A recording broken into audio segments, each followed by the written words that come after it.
लाखौं छोराहरू देशभरि छन्, नडराऊ। हे शहीदका आमाहरू, यो देशको सपना पूरा गर्नको निमित्त तिम्रो छोरोले तिम्रो छोरीले दिएको बलिदानीको एक अंश पनि खेर हुँदैन। डर राख, किनकि त्यही परिवर्तन गर्नको निमित्त भएर मानिसहरू जागेका हुन्। मैले 24 गतेको कुराकानी गरेँ होला, केही घुसपठियाहरू पैसाहरू आयो होला, तर अघिल्लो दिन ताकी ताकी गोली खाएर ढलेका मानिसहरूलाई देखेर आक्रोशित जनताले घर घरबाट विद्रोह गरेका हुन्। जनताले गरेको विद्रोह हो, त्यो विद्रोह सामान्य होइन। त्यो विद्रोहलाई कतै कुनामा बसेर जिस्काउने चलाउने आँट नगर है, खबरदार। जनताको विद्रोहलाई चुनौती दिने भन्दै संसद बिउताउने हो कि भनेर आँखा चम्काउने र नचाउनेहरू हो होशियार। शहीदको रगत अझै सुकेको छैन, शहीदकी आमाको आँसु अझै ओभानो भएको छैन। खबरदार, धेरै आँखा नचम्काउनु होला। आमा बुवा दाजुभाइ दिदीबहिनीहरू, अब सायद हाम्रो भेट निर्वाचनमा हुन्छ होला। यसभन्दा अगाडि पनि यहाँहरू आफ्नो समक्ष आउने म कोसिस गर्नेछु। त्यो बेलामा ज्यान गुमाउनेप्रति म हार्दिक श्रद्धाञ्जली अर्पण गर्न चाहन्छु। परिवारप्रति मेरो गहिरो संवेदना छ। घाइते साथीहरू हो, तिमीहरूको शरीरभित्र अहिले पनि गोलीका छर्राहरू छन् होला, चिन्ता नगर्नु।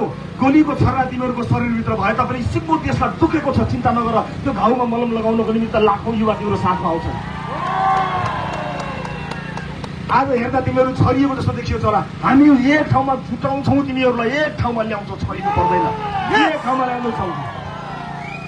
जेएनजी अभियन्तादेखि नयाँ जति पनि साथीहरू हुनुहुन्छ सबैलाई एकै ठाउँमा ल्याउनको निमित्त राष्ट्रपाले पहल गर्नेछ। तपाईँको रवि लामिछानेले पहल गर्छ, चिन्ता नगर्नु। त्यसका लागि आफ्नो पद, आफ्नो कुनै पनि कुरा के गर्नुपर्छ त्यसको लागि मैले आज होइन हिजै भनिसकेको छु। त्यसैले म सुरक्षा निकायका साथीहरूलाई आफ्नो दिलो ज्यानले सुरक्षामा खटिनु भएकोमा धन्यवाद दिन चाहन्छु। हो, हताहतका क्रममा कयौं प्रहरी साथीहरूको पनि ज्यान गयो, उनीहरूले शहादत प्राप्त गरे। म उहाँहरूलाई श्रद्धाञ्जली दिन चाहन्छु र सुरक्षाकर्मी साथीहरूलाई उच्च मनोबलका साथ काम गर्नलाई अनुरोध गर्न चाहन्छु। हो, हरेक आन्दोलनमा तपाईँहरू तारो बन्नुहुन्छ, राज्यले दिएको काम गर्दाखेरि तपाईँहरूलाई चोट लागेको छ, तर चिन्ता नगर्नुहोस्। आजसम्म तपाईँले भ्रष्टाचारको आहालमा डुबेकाहरूलाई जबरजस्ती सलाम गर्नु पर्यो, अब तपाईँले भ्रष्टाचारको आहालमा डुबेकाहरूलाई चाँडै सलाम गर्नुपर्ने छैन। जतिखेर यो देशमा नागरिकको सरकार, वास्तविक जनताले भोट दिएर बनेको नागरिकको भ्रष्टाचारहरू मुक्त सरकार बन्नेछ, त्यतिखेर हिजोको आन्दोलनमा तपाईँले खाएको चोटको पनि बदला त्यतिखेर लिनेछ। सुरक्षाकर्मी साथीहरू, मन साह्रो नपार्नु होला, हामी साथमा छौँ, चिन्ता नगर्नुहोस्। घाउ तपाईँलाई मात्र लागेको छैन, हामीलाई पनि लागेको छ। यहाँ सुरक्षा निकायलाई बदनाम गर्ने कोसिस गर्न खोजिन्छ, कोसिसहरू गरिरहेका छन्। म सुरक्षाका सबै निकायहरूलाई उच्च मनोबलमा रहनको लागि हार्दिक अनुरोध गर्न चाहन्छु। र हिजोको दिनमा जनता बचाउँदा स्याबासी पाउनुपर्ने नेपाली सेनालाई पनि बदनाम गर्ने काम भएको छ।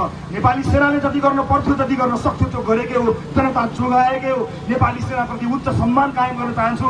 सुरक्षा निकाय नेपाल प्रहरीप्रति उच्च सम्मान कायम गर्न चाहन्छु।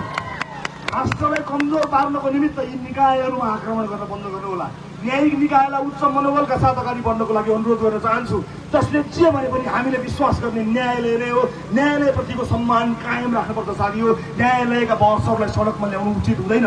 न्यायालयलाई सुधार्नुपर्छ, आफ्नो ठाउँमा छ, तर भएको न्यायालयलाई विश्वास गर्ने हो, न्याय दिने न्यायालय नै हो। न्यायालयप्रति पनि मेरो उच्च सम्मान रहेको कुरा पनि म आज यहाँ अभिव्यक्त गर्न चाहन्छु। र यो सँगसँगै आजको यो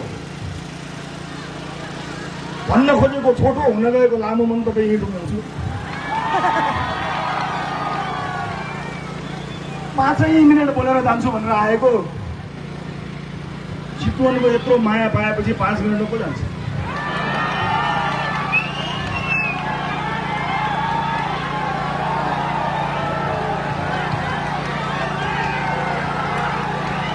अब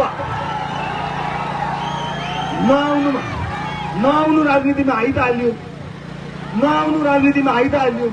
आइसकेपछि 5 मिनटमा को जान्छ? जाँदैन रासोपा, 5 मिनटमा जाँदैन।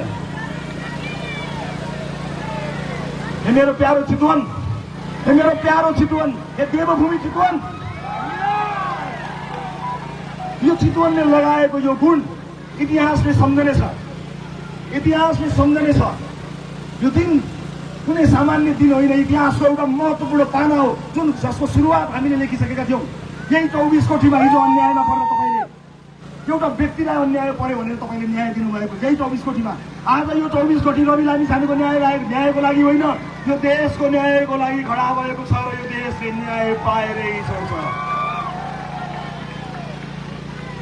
5 मिनट लागोस् कि 50 वर्ष लागोस्, यो देशलाई न्याय दिने यात्रा सुरु भइसकेको छ। धेरै धेरै धन्यवाद दिन चाहन्छु चितवनलाई, धेरै धेरै माया, यो निरन्तर साथ सहयोगको लागि म धेरै धेरै आशा गर्न चाहन्छु। म अब चाँडै नै प्रधानमन्त्रीज्यूलाई भेट्न चाहन्छु र प्रधानमन्त्रीज्यूलाई भन्न चाहन्छु कि चितवनका जनता सुशासनको तपाईँको यात्रामा खडा भएर अगाडि बढेका छन्। तपाईँ आँखा साथ अगाडि बढ्नुहोला। र यो पनि भन्न चाहन्छु, आँट गर्नु भएन, तर्सिनु भयो, डराउनु भयो, खुट्टा कमाउनु भयो भने हामीले त माफ गर्ला, इतिहासले माफ गर्नेवाला छैन। त्यसैले सुशासनको शर्तसहित सुशासन कायम गर्नुहुन्छ भन्ने विश्वास सहित म प्रधानमन्त्रीजीलाई चाँडै भेट्नेछु र भएका कुरा चितवनमा आएर फेरि पनि भन्नेछु। सबैजनालाई म धेरै धेरै धन्यवाद दिन चाहन्छु। 18 समयमा तपाईँले मलाई आशीर्वाद दिनुभएको छ। म जेल पर्दा आफ्नो छोरो नाति जेल परे जसरी तपाईँले भाकल गर्नुभयो, रुनुभयो, आँसुका धारा बगाउनु भयो, आशीर्वाद दिनुभयो, मैले भुलेको छैन। मैले भुलेको छैन तपाईँले दिनरात प्रार्थना गर्नुभएको, मैले भुलेको छैन तपाईँले यहाँ लाठी गोली खानुभएको, मैले भुलेको छैन केही पनि। मैले भुलेको छैन जेलका साथीहरू बीच सडकमा न्याय माग्दाखेरि, सुशासन माग्दाखेरि ढलेको मैले भुलेको छैन। संसदमा आउँदा हामीलाई अपमान गरेको मैले भुलेको छैन। ताकि टाउको र छातीमा गोली हानेको हामीले भुलेका छैनौँ, मैले भुलेको छैन। हस्, आजलाई यति नै। अर्को पटक फेरि आउँछु। यहाँहरू सबैको जय होस्। जय घन्टी।